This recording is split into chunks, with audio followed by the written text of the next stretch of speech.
टिळक महाराष्ट्र विद्यापीठाचे कुलगुरू डॉक्टर दीपक टिळक हे 6 नोव्हेंबर रोजी 61व्या वर्षात पदार्पण करत आहेत। त्यानिमित्त डॉक्टर दीपक टिळक गौरव समितीतर्फे त्यांच्या सत्कार सोहळ्याचं आयोजन करण्यात आलं आहे। डॉक्टर दीपक टिळक गौरव समितीचे अध्यक्ष ज्येष्ठ नेते डॉक्टर मोहन धारिया सोहळ्याच्या अध्यक्षस्थानी असणार आहेत। राज्याचे गृहमंत्री आर पाटील यांची सत्कार सोहळ्याला विशेष उपस्थिती राहील आणि या दोन्ही नेत्यांच्या हस्ते डॉक्टर दीपक टिळक यांचा सत्कार करण्यात येईल। डॉक्टर मोहन धारिया यांनी पत्रकार परिषदेत ही माहिती दिली। डॉक्टर विजय भटकर यावेळी प्रमुख पाहुणे म्हणून उपस्थित राहतील। टिळक घराण्याचा वारसा डॉक्टर दीपक टिळक यांनी समर्थपणे पुढे नेला। टिळक महाराष्ट्र विद्यापीठाला त्यांनी प्रगती पथावर नेलं। कैलासवासी जयंतराव टिळक यांच्यानंतर टिळक स्मारक ट्रस्टसह अनेक संस्थांची जबाबदारी डॉक्टर टिळक यांनी यशस्वीपणे सांभाळली।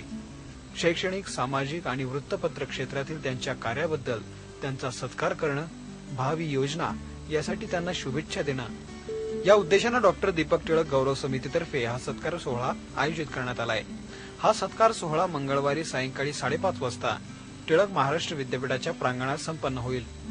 डॉक्टर दीपक टिळक यांच्यावरील कुलदीपक या गौरविकेचं तसेच डॉक्टर टिळक यांनी लिहिलेल्या लेखांचा संग्रह असलेल्या इंदू किरण या पुस्तकाचं प्रकाशन या समारंभात होईल।